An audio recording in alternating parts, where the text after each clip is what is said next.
कक्षा 9 का जो चैप्टर नंबर 1 है उसको हम आज डिटेल में सॉल्व करेंगे और प्रश्नावली जो हमारी 1.1 है उसको भी सॉल्व करेंगे। देखो, इसमें कुछ बेसिक जानने की ज़्यादा ज़रूरत नहीं है, जो कि आप कक्षा 8 में ही आपने पढ़ रखा होगा, पूर्ण संख्या और पूर्णांक के बारे में। हालांकि अभी हम आपको कुछ बेसिक बताने के बाद ही प्रश्नावली को हम स्टार्ट करेंगे। ठीक, तो परमेय और परमेय संख्या और परमेय संख्या क्या होती है वो आप नेक्स्ट एक्सरसाइज में सीखेंगे इसके बाद।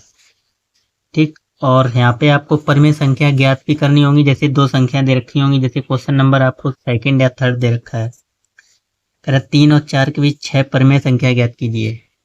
ठीक, ऐसे इसमें के बीच भी परमेय संख्या ज्ञात करने का भी आपको इसमें से एक क्वेश्चन तो जरूर आता ही है आपके पहले। तो आपने पढ़ा होगा प्राकृतिक संख्याओं के बारे में। प्राकृतिक संख्या कौन सी होती हैं? प्राकृतिक संख्याएं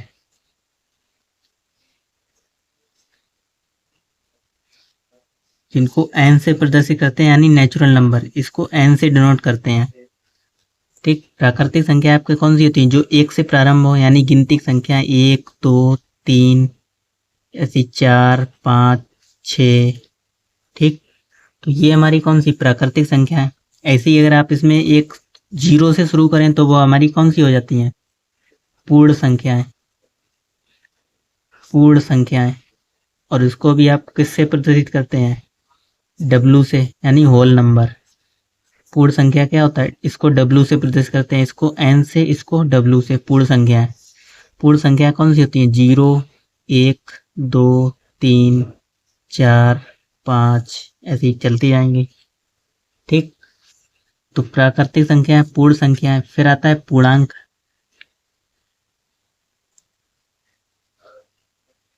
आपके पूर्णांक दो प्रकार के होते हैं। पूर्णांक में आपका ये सब आ जाता है, कौन से? माइनस और प्लस वाले, जैसे कि, और इसको आप जेड से प्रदर्शित करते हैं, जेड से। कभी कभी हम आई से भी दर्शाते हैं, इंटीजर। ठीक, जेड या आई। आई मतलब इंटीजर। तो इसमें होता है आपके माइनस वाले नंबर आ जाते हैं, जैसे माइनस के 5 हो गया, माइनस के 4 हो गया, -3 हो गया, -2, -1। फिर आता है 0। फिर प्लस वाले नंबर आ जाएंगे, 1 2 3 4 5। ठीक, यानी माइनस और प्लस वाले। अच्छा, आपका एक प्रश्न हो सकता है, 0 आपसे पूछेगा 0 कैसा इंटीजर है, ऋणात्मक या धनात्मक? तो 0 हमारा जो होता है वो ना तो धनात्मक होता है, ना तो धनात्मक, और ना ही ऋणात्मक। ठीक, ना तो धनात्मक होता है, ना ऋणात्मक होता है। 0 के आगे का आप कभी आप इस तरीके से नहीं देखेंगे, ना माइनस लगा होगा ना प्लस लगा होगा, यानी वो अपने आप में एक 0 ही रहता है, शून्य। ठीक, तो पूर्णांक आपके दो प्रकार के होते हैं। इन वालों को हम क्या बोलेंगे? ऋणात्मक पूर्णांक, और इधर वाले धनात्मक पूर्णांक। ठीक, अब फिर क्या है? परमेय संख्या है। आपको मालूम है परमेय संख्या कौन सी होती हैं? जिन्हें P/Q के रूप में लिखा जा सके, परमेय संख्या।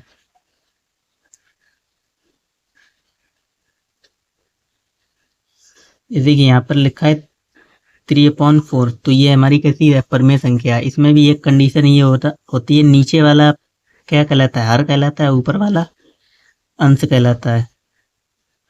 और नीचे आपका 0 नहीं होना चाहिए, तो वो हमारी परमेय संख्या नहीं होगी। सिर्फ P/Q के रूप में लिख सकते हैं। और Q आपका क्या नहीं होना चाहिए? 0 नहीं होना चाहिए, तो वो हमारी कौन सी संख्या होगी? परमेय संख्या। और ले लो, जैसे कि 1/2, ये हमारी कैसी है? परमेय संख्या। -3, ये भी परमेय संख्या, क्योंकि इसके अपॉन में हम 1 लिख सकते हैं। ऐसी हो जाएगी 5 6, ये हमारी कैसी है? परमेय संख्या है। ठीक, अब आ जाओ प्रश्नावली 1.1 पे।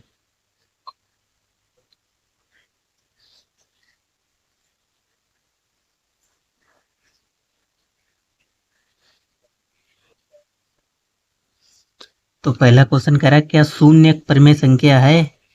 क्या इसे P/Q में लिख सकते हैं, जहां P और Q पूर्णांक है और Q नॉट इक्वल 0? तो देखो, क्वेश्चन हमसे कह रहा है, क्या शून्य एक परमेय संख्या है? फर्स्ट वाला। तो अगर आप डिटेल में लिखना चाहें तो इसको आप लिखेंगे हाँ एक शून्य परमेय संख्या है, हाँ शून्य एक परमेय संख्या है, परमेय संख्या है।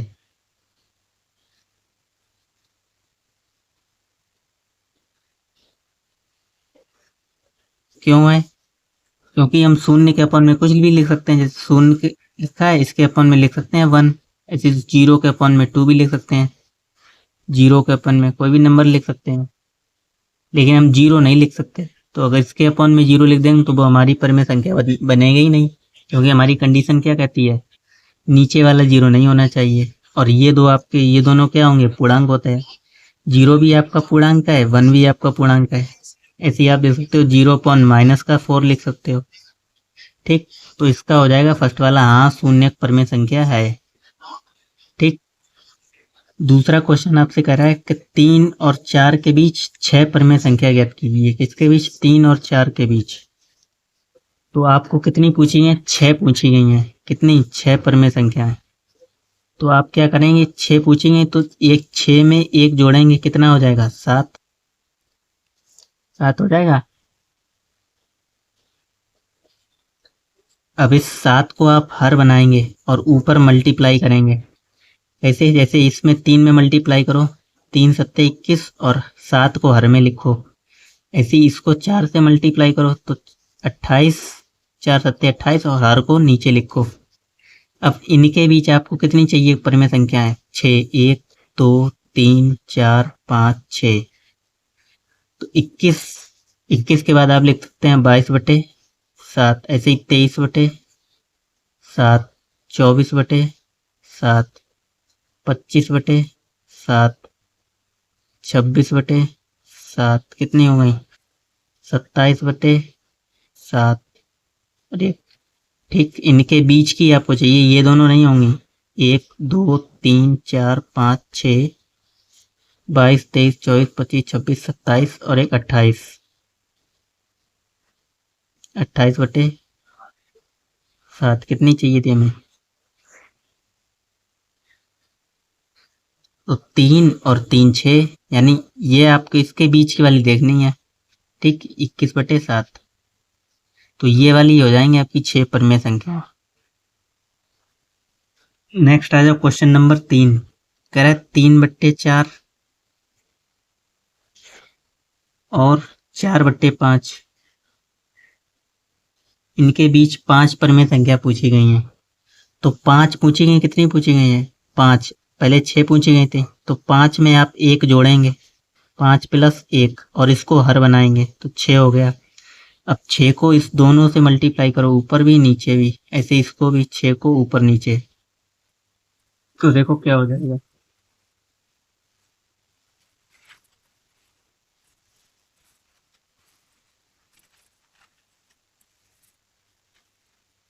छः को जब ऊपर मल्टीप्लाई करोगे तो 6 × 18, बट्टे में 6 चौक 24, ऐसे इधर करो 4 चंग 24 और 6 पंजे 30।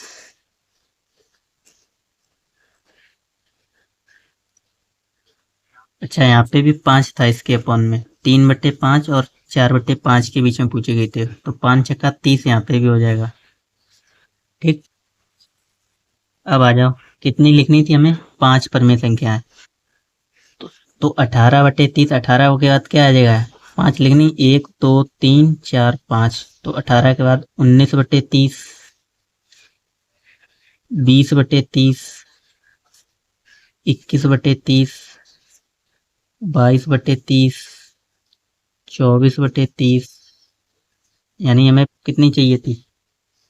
21, 19, 20, 21, 22, यहाँ पे आ जाएगा 23/30।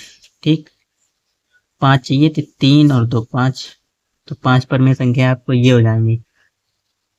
ठीक, क्वेश्चन नंबर 4 पे आ जाओ। कह रहा है नीचे दिए गए कथन सत्य हैं या असत्य, कारण के साथ अपने उत्तर दीजिए। तो क्वेश्चन आप अपनी बुक से जरूर देख लेना। फर्स्ट वाला कह रहा है प्रत्येक प्राकृतिक संख्या एक पूर्ण संख्या होती है। कह रहा है प्रत्येक प्राकृतिक संख्या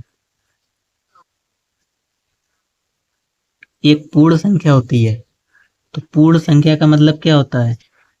अभी हमने आपको समझाया था पूर्ण संख्याएं कौन सी होती हैं, जो जीरो से शुरू हो। पूर्ण संख्या 0 1 2 3 4 ये पूर्ण संख्या होती हैं। लेकिन यहाँ पे कह रहा है प्रत्येक प्राकृतिक संख्या एक पूर्ण संख्या होती है। पूर्ण का मतलब होता है अपने आप में पूर्ण। जैसे यहाँ पे हम लिख दें 2, एक लिख दें 2.3, तो ये तो अपने आप में पूर्ण संख्या है 2, और ये 2 से थोड़ा ज़्यादा है 2.3, तो ये आपका पहला वाला क्या हो जाएगा, सत्य। ठीक, फर्स्ट वाला सत्य हो जाएगा आपका। यानी प्रत्येक प्राकृतिक संख्या कौन सी होती हैं, 1 2 3 4 5 6, जो गिनते चले जाओ आप।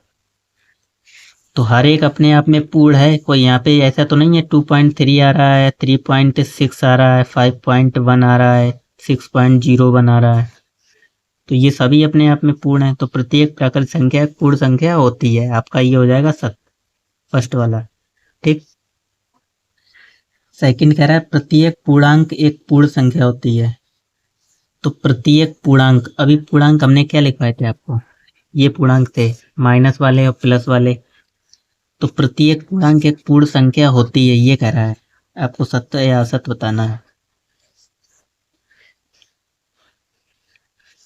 तो आप कहेंगे नहीं होती है, क्यों? क्योंकि यहाँ पे माइनस वाले नहीं होते, प्लस वाले तो होते हैं। क्योंकि यहाँ पे माइनस वाले आ रहे हैं, ये नहीं होंगे, तो इसमें ये आपका असत्य हो जाएगा, दूसरा वाला, सेकंड। तीसरे पे आ जाओ, कह रहा प्रत्येक परमेय संख्या एक पूर्ण संख्या होती है। तो बिल्कुल नहीं होती है। प्रत्येक परमेय संख्या एक पूर्ण संख्या कैसे हो सकती है? परमेय संख्या अगर लिखना चाहे तो 2/3 एक परमेय संख्या है। तो पूर्ण तो वही होगी जो अपने आप में सिंगल होगी, पूर्ण। ये पूर्ण है और ये अपूर्ण है। ऐसे ही आप लिखो 1/5, क्या ये पूर्ण है? ये भी अपूर्ण है। हमसे क्वेश्चन कर रहा था प्रत्येक परमेय संख्या एक पूर्ण संख्या होती है, बिल्कुल नहीं होती, तो ये भी असत्य हो जाएगा। ठीक, तो बाकी मिलते हैं अगली प्रश्नावली 2.2 में।